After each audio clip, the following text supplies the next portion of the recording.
واعلموا أنما غنمتم من شيء فأن لله خمسه وللرسول ولذي القربى واليتامى والمساكين وابن السبيل إن كنتم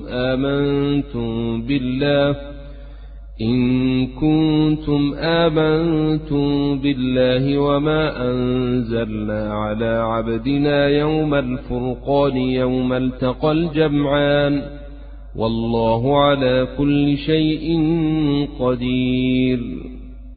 إذ أنتم بالعدوة الدنيا وهم بالعدوة القصوى والركب أسفل منكم ولو تواعدتم لاختلفتم في الميعاد ولكن ليقضي الله أمرا كان مفعولا ليهلك من هلك عن بينة ويحيى من حي عن بينة وإن الله لسميع عليم.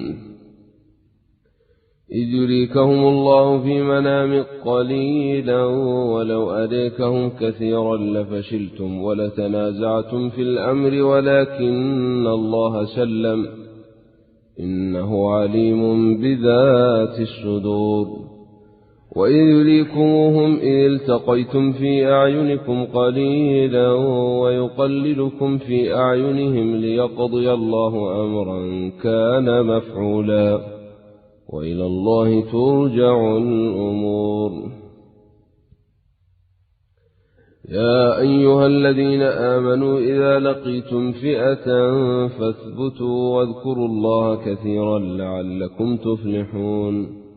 وأطيعوا الله ورسوله ولا تنازعوا فتفشلوا وتذهب ريحكم واصبروا إن الله مع الصابرين. ولا تكونوا كالذين خرجوا من ديارهم بطرا ورئاء الناس ويصدون عن سبيل الله والله بما يعملون محيط. وإذ زين لهم الشيطان أعمالهم وقال لا غالب لكم اليوم من الناس وإني جار لكم فلما تراءت الفئتان نكص على عقبيه وقال إني بريء منكم إني أرى ما لا ترون إني أخاف الله والله شديد العقاب. إذ يقول المنافقون والذين في قلوبهم مرض غر هؤلاء دينهم ومن يتوكل على الله فإن الله عزيز حكيم. ولو ترى إذ يتوفى الذين كفروا الملائكة يضربون وجوههم وأدبارهم وذوقوا عذاب الحريق ذلك بما قدمت أيديكم وأن الله ليس بظلام للعبيد. فداب آل فرعون والذين من قبلهم كفروا بآيات الله فأخذهم الله بذنوبهم إن الله قوي شديد العقاب. ذلك بأن الله لم يك مغيرا نعمة أنعمها على قوم حتى يغيروا ما بأنفسهم وأن الله سميع عليم. كداب آل فرعون والذين من قبلهم كذبوا بآيات ربهم فأهلكناهم بذنوبهم وأغرقنا آل فرعون وكل كانوا ظالمين. إن شر الدواب عند الله الذين كفروا فهم لا يؤمنون الذين عاهدت منهم ثم ينقضون عهدهم في كل مرة وهم لا يتقون. فإما تثقفنهم في الحرب فشرد بهم من خلفهم لعلهم يذكرون. وإما تخافن من قوم خيانة فانبذ إليهم على سواء إن الله لا يحب الخائنين. ولا تحسبن الذين كفروا سبقوا إنهم لا يعجزون. وأعدوا لهم ما استطعتم من قوة ومن رباط الخيل ترهبون به عدو الله وعدوكم وآخرين من دونهم لا تعلمونهم الله يعلمهم. وما تنفقوا من شيء في سبيل الله يوفى إليكم وأنتم لا تظلمون. وإن جنحوا للسلم فجنح لها وتوكل على الله إنه هو السميع العليم. وإن يريدوا أن يخدعوك فإن حسبك الله هو الذي أيدك بنصره وبالمؤمنين. وألف بين قلوبهم لو أنفقت ما في الأرض جميعا ما ألفت بين قلوبهم ولكن الله ألف بينهم إنه عزيز حكيم. يا أيها النبي حسبك الله ومن اتبعك من المؤمنين. يا أيها النبي حرض المؤمنين على القتال إن يكن منكم 20 صابرون يغلبوا 200 وإن يكن منكم 100 يغلبوا 1000 من الذين كفروا بأنهم قوم لا يفقهون. الآن خفف الله عنكم وعلم أن فيكم ضعفا فإن تكن منكم 100 صابرة يغلبوا 200 وإن يكن منكم 1000 يغلبوا 2000 بإذن الله والله مع الصابرين. ما كان لنبي أن تكون له أسر حتى يثخن في الأرض تريدون عرض الدنيا والله يريد الآخرة والله عزيز حكيم. لولا كتاب من الله سبق لمسكم فيما أخذتم عذاب عظيم. فكلوا مما غنمتم حلالا طيبا واتقوا الله إن الله غفور رحيم. يا أيها النبي قل لمن في أيديكم من الأساد إن يعلم الله في قلوبكم خيرا يؤتكم خيرا مما أخذ منكم إن يعلم الله في قلوبكم خيرا يؤتكم خيرا مما أخذ منكم ويغفر لكم والله غفور رحيم. وإن يريدوا خيانتك فقد خانوا الله من قبل فأمكن منهم والله عليم حكيم. إن الذين آمنوا وهاجروا وجاهدوا بأموالهم وأنفسهم في سبيل الله والذين آووا ونصروا أولئك بعضهم أولياء بعض. والذين آمنوا ولم يهاجروا ما لكم من ولايتهم من شيء حتى يهاجروا وإن استنصروكم في الدين فعليكم النصر إلا على قوم بينكم وبينهم ميثاق والله بما تعملون بصير.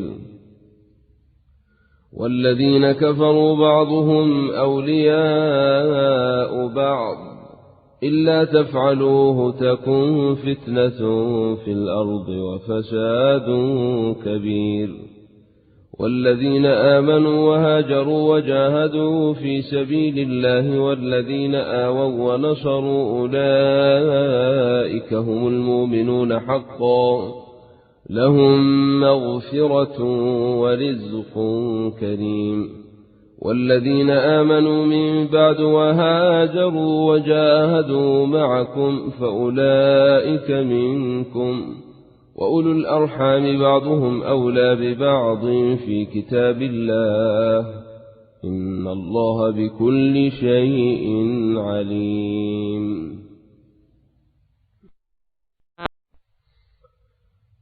براءة من الله ورسوله إلى الذين عاهدتم من المشركين فسيحوا في الأرض 4 أشهر واعلموا أنكم غير معجز الله وأن الله مخزي الكافرين. وأذان من الله ورسوله إلى الناس يوم الحج الأكبر أن الله بريء من المشركين ورسوله فإن تبتم فهو خير لكم وإن توليتم فاعلموا أنكم غير معجز الله وبشر الذين كفروا بعذاب أليم. إلا الذين عاهدتم من المشركين ثم لم ينقصوكم شيئا ولم يظاهروا عليكم أحدا فأتموا إليهم عهدهم إلى مدتهم إن الله يحب المتقين. فإذا انسلخ الأشهر الحرم فاقتلوا المشركين حيث وجدتموهم وخذوهم واحصروهم واقعدوا لهم كل مرصاد فإن تابوا وأقاموا الصلاة وآتوا الزكاة فخلوا سبيلهم إن الله غفور رحيم. وإن أحد من المشركين استجارك فاجره حتى يسمع كلام الله ثم أبلغه مأمنه ذلك بأنهم قوم لا يعلمون. كيف يكون للمشركين عهد عند الله وعند رسوله إلا الذين عاهدتم عند المسجد الحرام فما استقاموا لكم فاستقيموا لهم إن الله يحب المتقين. كيف وإن يظهروا عليكم لا يرقبوا فيكم إلا ولا ذمة يرضونكم بأفواههم وتابى قلوبهم وأكثرهم فاسقون. اشتروا بآيات الله ثمنا قليلا فصدوا عن سبيله إنهم ساء ما كانوا يعملون. لا يرقبون في مؤمن إلا ولا ذمة وأولئك هم المعتدون. فإن تابوا وأقاموا الصلاة وآتوا الزكاة فإخوانكم في الدين ونفصل الآيات لقوم يعلمون. وإن نكثوا أيمانهم من بعد عهدهم وطعنوا في دينكم فقاتلوا أئمة الكفر إنهم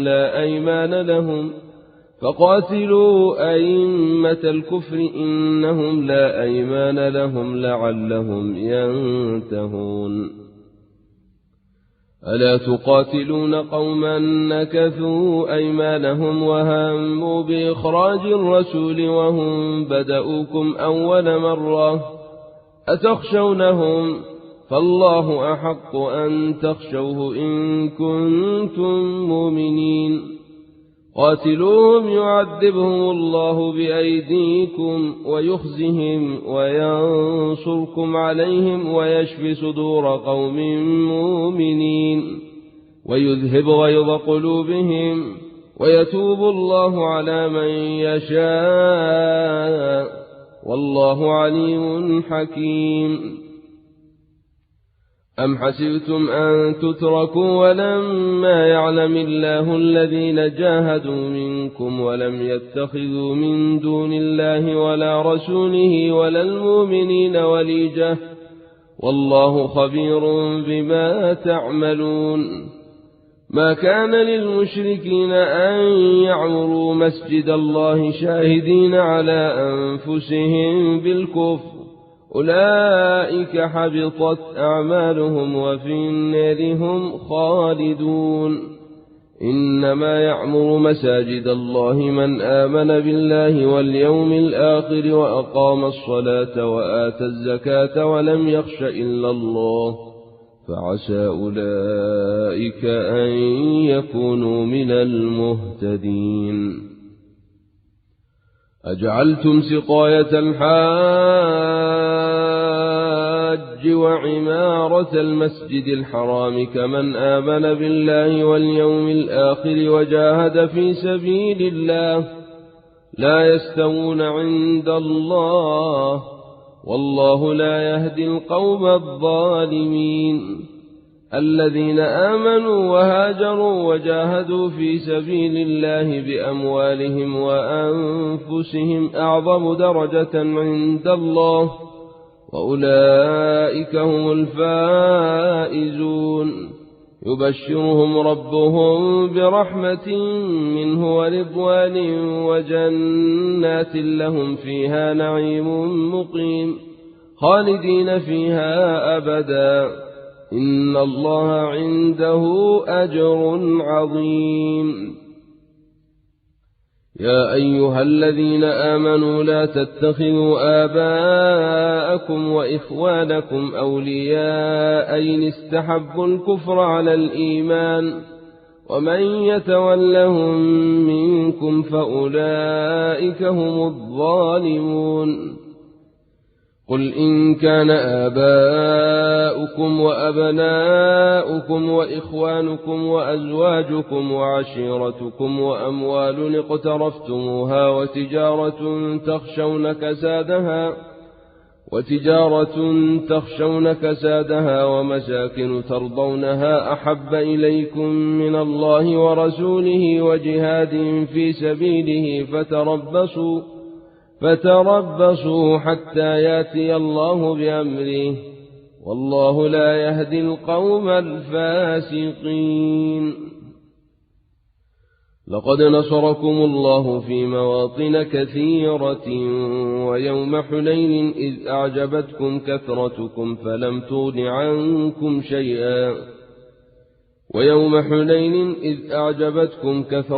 فلم تغن عنكم شيئا وضاقت عليكم الأرض بما رحبت ثم وليتم مدبرين.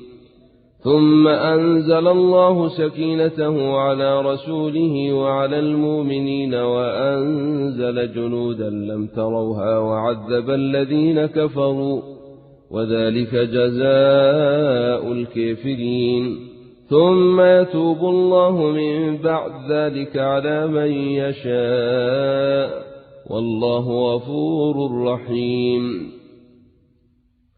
يا أيها الذين آمنوا إنما المشركون نجس فلا يقربوا المسجد الحرام بعد عامهم هذا وإن خفتم عيلة فسوف يغنيكم الله من فضله إن شاء إن الله عليم حكيم.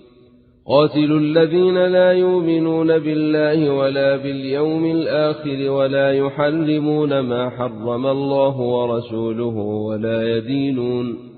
ولا يدينون دين الحق من الذين أوتوا الكتاب حتى يعطوا الجزية عن يد وهم صاغرون.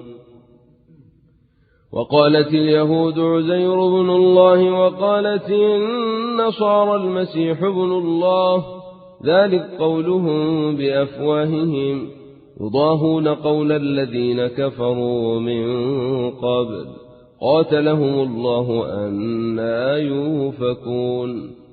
اتخذوا أحبارهم ورهبانهم أربابا من دون الله والمسيح ابن مريم وما أمروا إلا ليعبدوا إلها واحدا لا إله إلا هو سبحانه عما يشركون. يريدون أن يطفئوا نور الله بأفواههم ويابى الله إلا أن يتم نوره ولو كره الكافرون. هو الذي أرسل رسوله بالهدى ودين الحق ليظهره على الدين كله ولو كره المشركون. يا أيها الذين آمنوا إن كثيرا من الأحبار والرهبان ليأكلون أموال الناس بالباطل ويصدون عن سبيل الله، والذين يكنزون الذهب والفضة ولا ينفقونها في سبيل الله فبشرهم بعذاب أليم يوم يحمى عليها في نار جهنم فتكوى بها جباههم وجنوبهم وظهورهم هذا ما كنزتم لأنفسكم فذوقوا ما كنتم تكنزون. إن عدة الشهود عند الله 12 شهرا في كتاب الله يوم خلق السماوات والأرض منها 4 حرم، ذلك الدين القيم فلا تظلموا فيهن أنفسكم، وقاتلوا المشركين كافة كما يقاتلونكم كافة واعلموا أن الله مع المتقين. إنما النسيء زيادة في الكفر يضل به الذين كفروا يحلونه عاما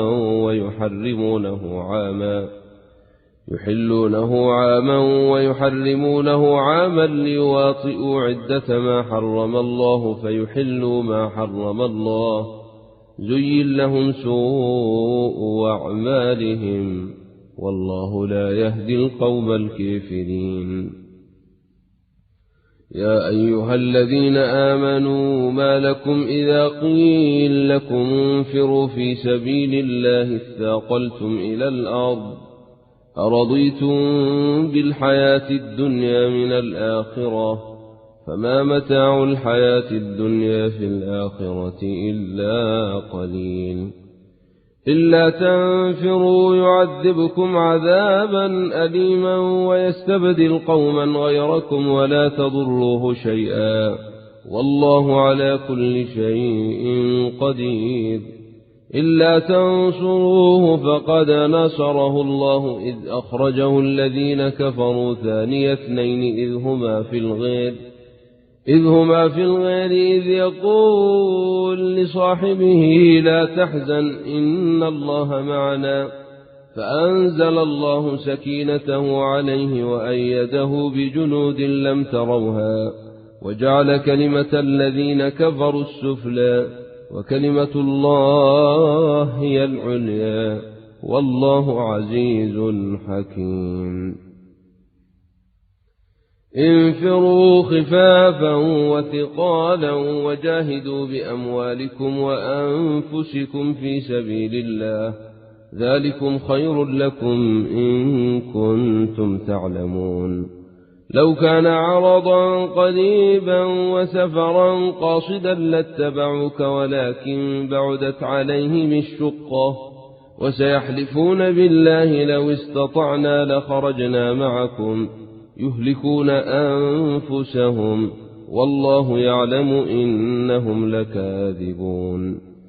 عفى الله عنك لما أذنت لهم حتى يتبين لك الذين صدقوا وتعلم الكاذبين. لا يستاذنك الذين يؤمنون بالله واليوم الآخر أن يجاهدوا بأموالهم وأنفسهم والله عليم بالمتقين. إنما يستاذنك الذين لا يؤمنون بالله واليوم الآخر وارتابت قلوبهم فهم في ريبهم يترددون. ولو أرادوا الخروج لأعدوا له عدة ولكن كره الله انبعاثهم فثبطهم وقيل اقعدوا مع القاعدين.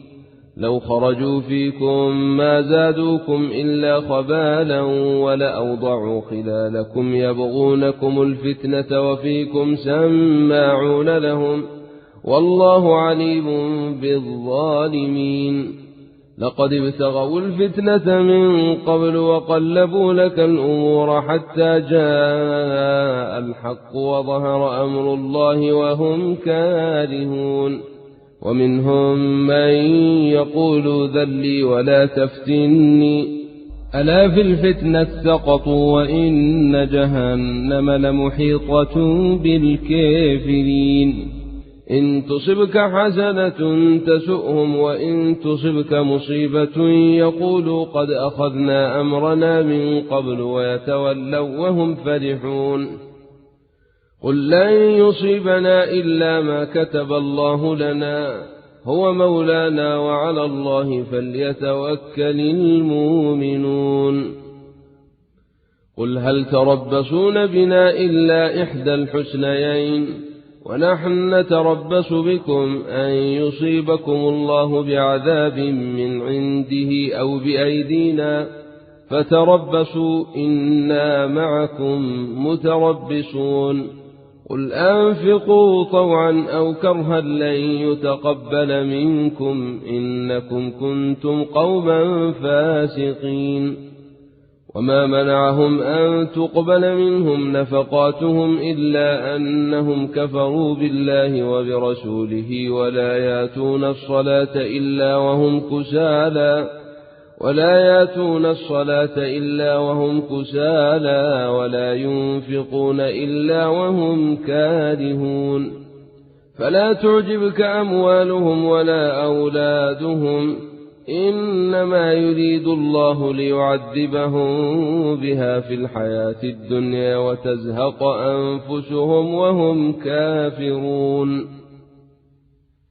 ويحلفون بالله إنهم لمنكم وما هم منكم ولكنهم قوم يفرقون لو يجدون ملجأ أو مغارات أو مدخلا لولوا إليه وهم يجمحون ومنهم من يلمزك في الصدقات فإن أعطوا منها رضوا وإن لم يعطوا منها إذا هم يسخطون ولو أنهم رضوا ما آتاهم الله ورسوله وقالوا حسبنا الله سيؤتينا الله من فضله ورسوله إنا إلى الله راغبون إنما الصدقات للفقراء والمساكين والعاملين عليها والمؤلفة قلوبهم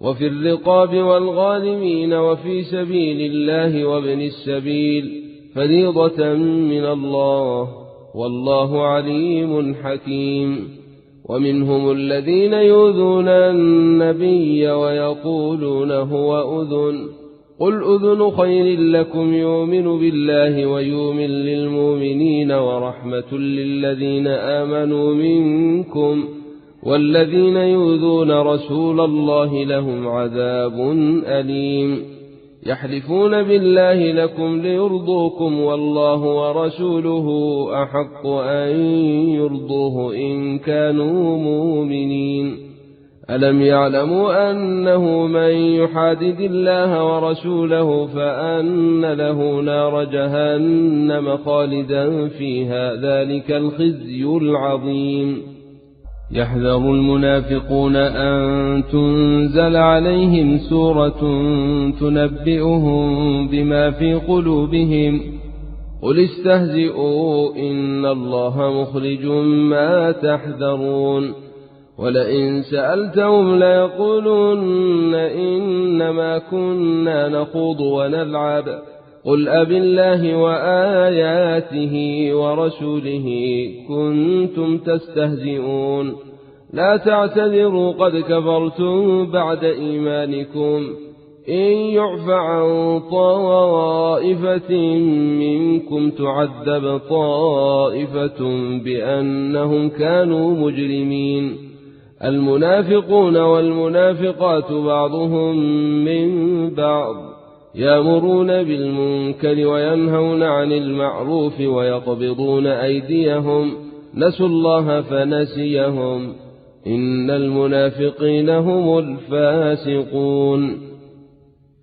وعد الله المنافقين والمنافقات والكفار نار جهنم خالدين فيها هي حسبهم ولعنهم الله ولهم عذاب مقيم كالذين من قبلكم كانوا أشد منكم قوة وأكثر أموالا وأولادا فاستمتعوا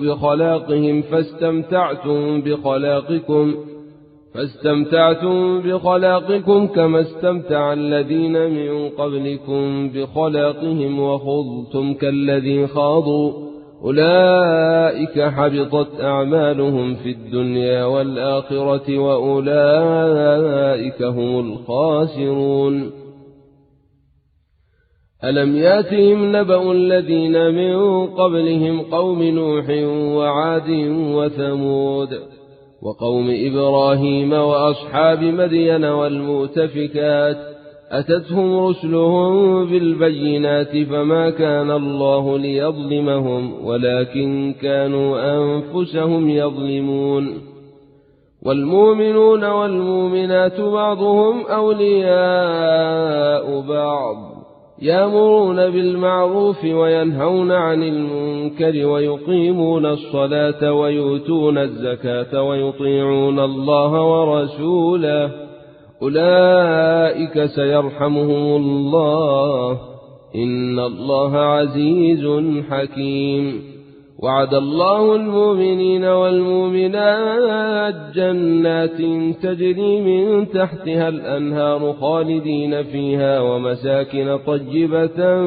في جنات عدن ورضوان من الله أكبر ذلك هو الفوز العظيم يا أيها النبي جاهد الكفار والمنافقين واغلظ عليهم وماواهم جهنم وبئس المصير يحلفون بالله ما قالوا ولقد قالوا كلمة الكفر وكفروا بعد إسلامهم وهموا بما لم ينالوا وما نقموا إلا أن أغناهم الله ورسوله من فضله فإن يتوبوا يك خيرا لهم وإن يتولوا يعذبهم الله عذابا أليما في الدنيا والآخرة وما لهم في الأرض من ولي ولا نصير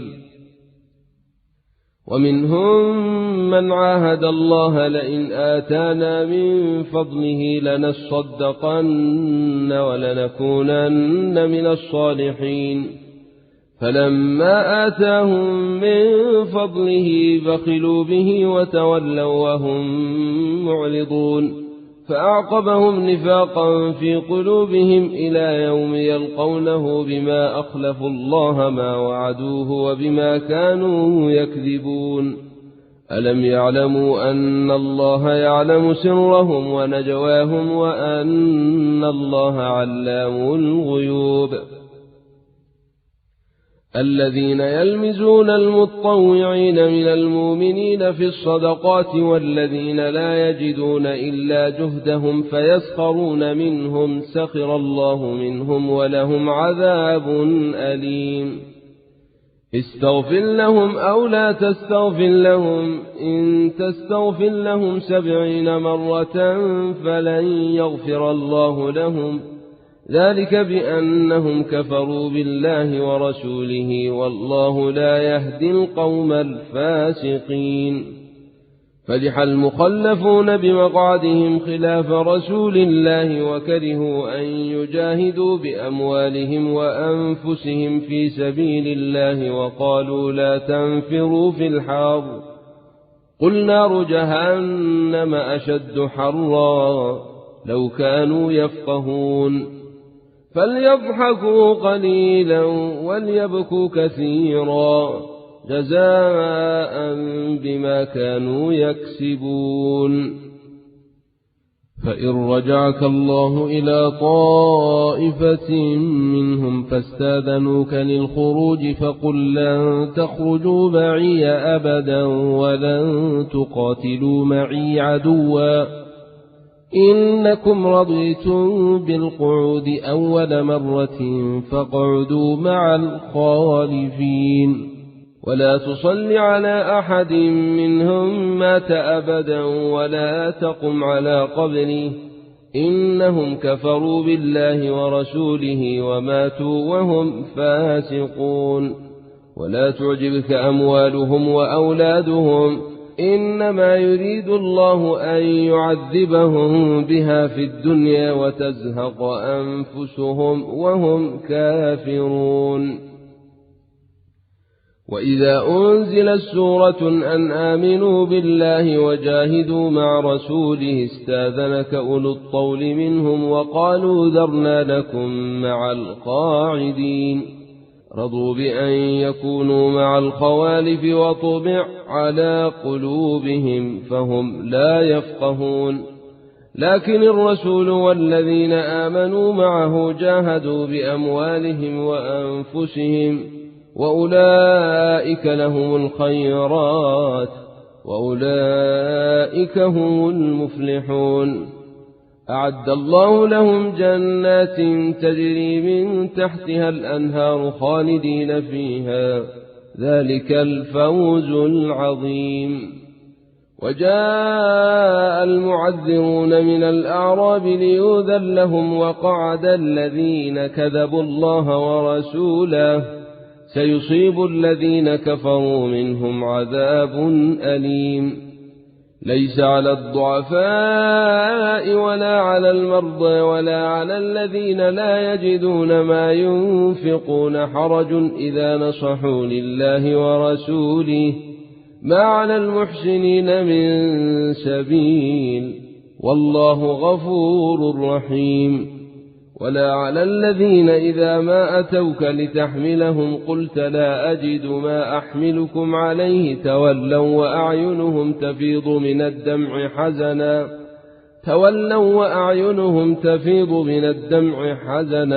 ألا يجدوا ما ينفقون